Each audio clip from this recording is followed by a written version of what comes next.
Ah! Hi there. Scared the heck out of me. My name's Robbie Rayleigh, and welcome to Milton Mugs and More. Now, get the heck out of here. Crazy, sneaky camera guy.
Where you live, the surface of the sun. Hey there, everybody. It's Milton Mugs and More here. I'm going to do one of my first videos, and we're going to start out by throwing one-piece planters, which means the plate and the pot are all one piece of clay. And it's going to be a short video. I'm not trying to go too long here, just giving a little teaser video of upcoming videos I'm going to do.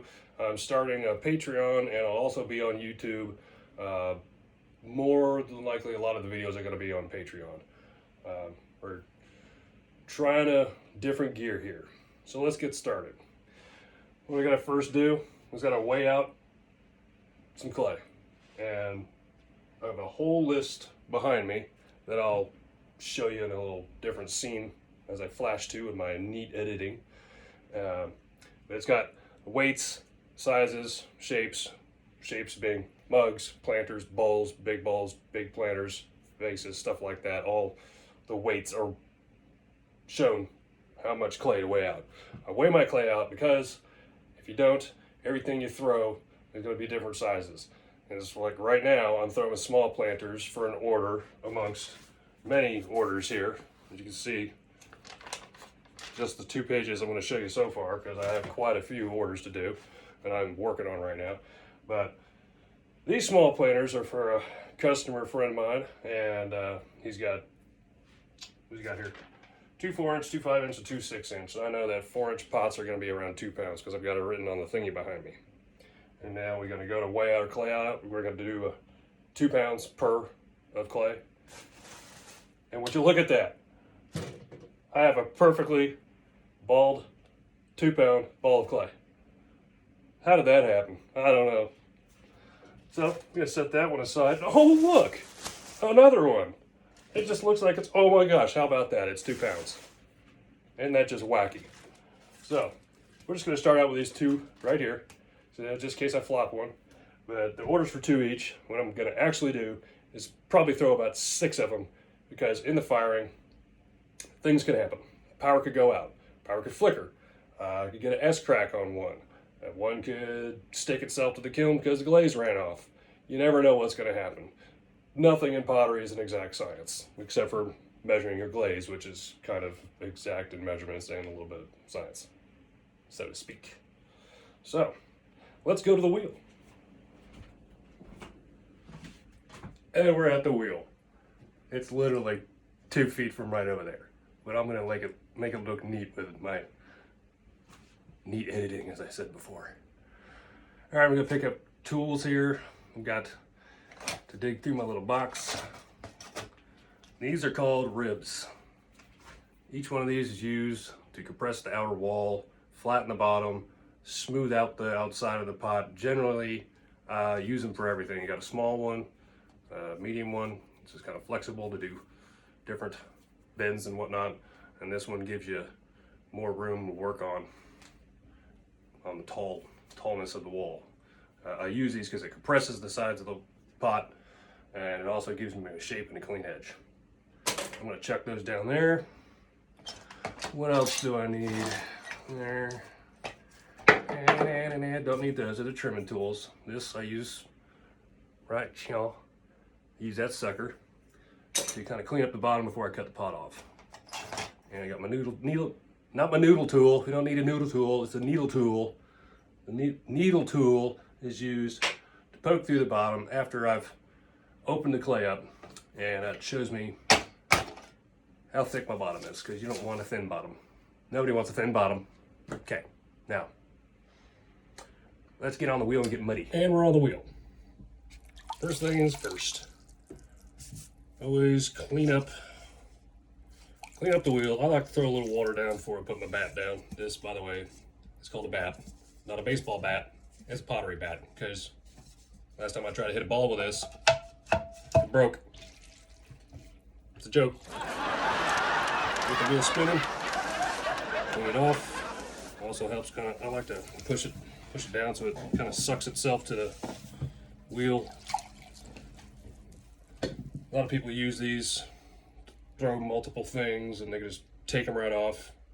I just usually take mine off with these tools right here. I really don't know what the heck the name is of them right now, but I call them the take the pot off the wheel thingies. I don't know. All right, let's get started. That was loud. Check your ball down. And I'm doing this in real time just to show you how long things take. My phone about fell. It's being held up by a wire right now because I don't have a little tripod and all that stuff. It's in the attic, and I'll have to get that later today. So we just push you up a little bit. There we go. Okay. Anyway, like I was saying, I want to show people how long things actually take per pot to throw. Throw your ball of clay down, get stuck to the wheel pretty good. I like to do that around the bottom. That helps get it stuck to the wheel. So if you go to centering it, as many of us know, that throw, if it's not stuck to the wheel, it'll pop right off. And here we go. Plenty of water. Like I said, I want to show how long these things take and why pottery takes so long. Make sure I'm not blocking anything. I like to use a little bit of each hand to center it. And that's what this is. This is called centering. For any of y'all out there that throw pottery, you already know that. You're like, stop telling me stuff I already know. Just throw the stinking pot. I like to get it good and centered.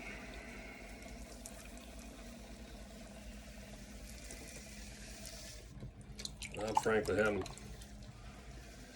a little bit of a hard time centering today because my left elbow's kind of killing me from the last week of working about 80, 90 hours doing this, because this is what we do full time. So, all right, I'd say that's centered about enough. Now, I think it looks good. Sometimes some things just aren't centered, and that's okay if they're a little oblong when you spin them on the wheel, because when you ship them to somebody or you sell it, it's not like anybody's gonna really notice that. Now this is the first thing I'm doing here. Is what I'm doing is I'm pushing down the clay on the outside like that, because this right here is going to be the rim on the outside of the planter. This will be your plate. I like to push it down, all the way down.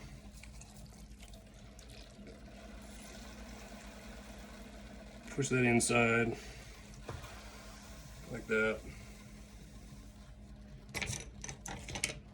Take this little rib tool right here. I run it along the edge, just like that, at the bottom. This compresses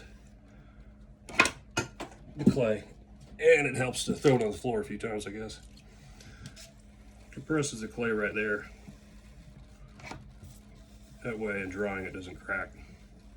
That's one thing a lot of people have trouble with, is clay cracking doing these right around the rim here. It just happens. All right, now we're going to open it up. I just kind of push down all the way. As you can see, I was thinking this is going to be a short video, but it's not really going to be a short video because there's no art emergencies, and I don't rush things. It's not how fast you can throw a pot, it's the quality of your pot. Or your planter, for those of you thinking I'm talking about other pot. I'm not. That rhymed. Alright. I didn't show you that. I pushed my needle tool down in there, stabbed at the bottom. You think I'm going to put a hole in the bottom? I'm not putting a hole in the bottom. I pull it out, you stab it down, put your finger touching the clay. This finger right here was touching the clay. And this, right there, you can't see it. That's how deep and thick the bottom of the clay is. That little tiny pinhole that you're worrying about, don't worry about it, it's okay. I'm going to compress the bottom, and when you compress the bottom, that little hole goes away. And I'm going back and forth, and like I said, I could show you the actual bottom of what I'm doing right now, but I don't have a tripod pulled out of the attic yet. But I'm just running my finger along back and forth on the bottom to compress the clay and prevent what's called S-cracks during the drying. So you can throw the pot and it can look great, and you can put it on the shelf, and within 4 or 5 days, depending on what the weather's like, if it's dry outside, like I'm burning a fire, I'm up here in North Carolina, and I burn fire all through the winter. That makes it really dry in the house. And stuff dries, all my pots dry really, really fast. And that can cause S-crack.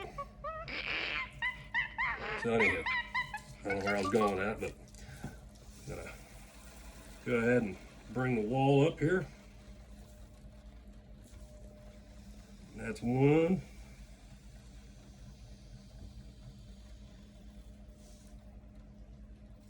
I'll leave that at 2. Just 2 little poles, because I need this wall of the clay to be kind of thick, because I want to bow this thing out. That's how I throw my planters. I get these neat round, I do these little round shaped planters. They're real cool. Now I'm pushing the clay into the rib here. And that gives it my general shape. I'm also down here at the very, very bottom trying to get rid of that line, because that line will be a problem later. But I'm probably going off camera here. Oh God. This will make it round, nice round shape.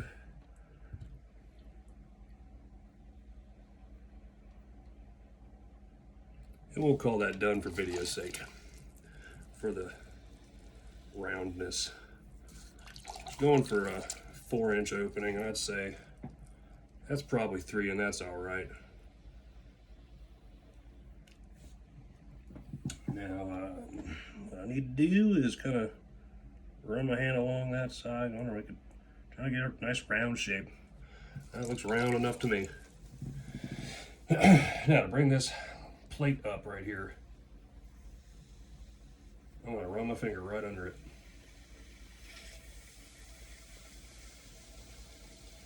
That brings that little plate up.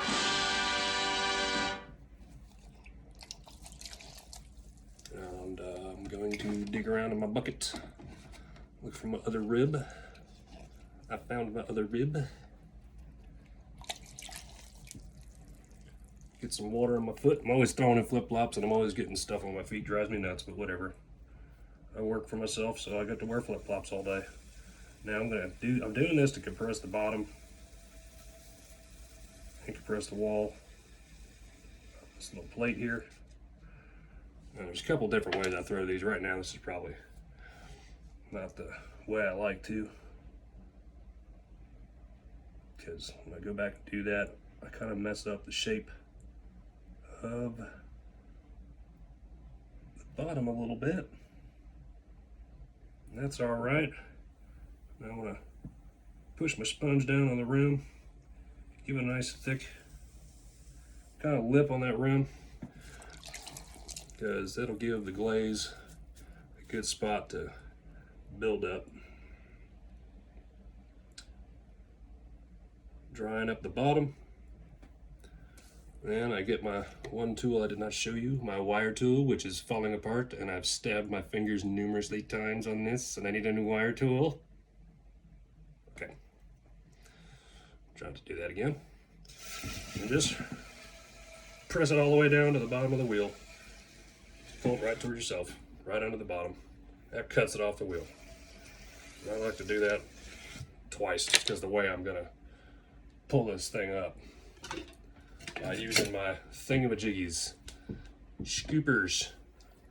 I like to get them wet first, wipe off any junk. Gotta wipe that junk off. Wipe off your junk off your thingies. All right, I'm gonna slide them all the way underneath, just kind of gently working them. And yes, this is gonna screw the bottom of your pot up a little bit, but that's what sandpaper's for in the drying process. To spin my wheel a little bit, that breaks it loose, and then we pop it off, and then I bring it towards you to look closer. Ooh. All right, I'm gonna set it down before I completely destroy it. All right, and that's that. I set those right there. Let me adjust my handmade tripod, which involves a wire and a piece of clay holding my camera. That's it. That's throwing a one-piece planter. And it looks like it's probably going to dry up about 4 inches. But that is my first video on how to throw one-piece pots, planter pots. Clean my wheel up, get this junk off there. Throw that in the bucket. And thanks for watching. Next videos to come are going to be other things. More than likely more thrown on the wheel. We're going to be doing sculpting. We're going to be doing large pots. I've done pots 7 foot tall before for demonstrations, and we're going to be doing stuff like that. Not 7 foot tall, we're probably like 2 feet tall, because my kiln's only about 2 feet tall. But we're going to do multiple piece pots, sculpting on pots, sodium silicate applications, really cool, makes it look like wood. But for now, that right there was throwing a one-piece planter, and they're great because a one-piece planter is better. One piece of clay. When you take a piece of clay and you throw a plate and you throw a planter and you just decide you want to fuse them together in the kiln, later on those two will usually pop apart. One-piece planters are better. They're a little more advanced and hard to do, but they're not going to pop apart because it's one piece of clay. And you can set them on your windowsill, the smaller ones. You can grow basil in them. You can have little succulents in them. You can have carnivorous plants in them, like we got the ones out front, so called sundews, I think. Or those cup things with bugs fall down in there. But yeah. Keep on watching. There's more videos to come. We will see you next time. Bye-bye.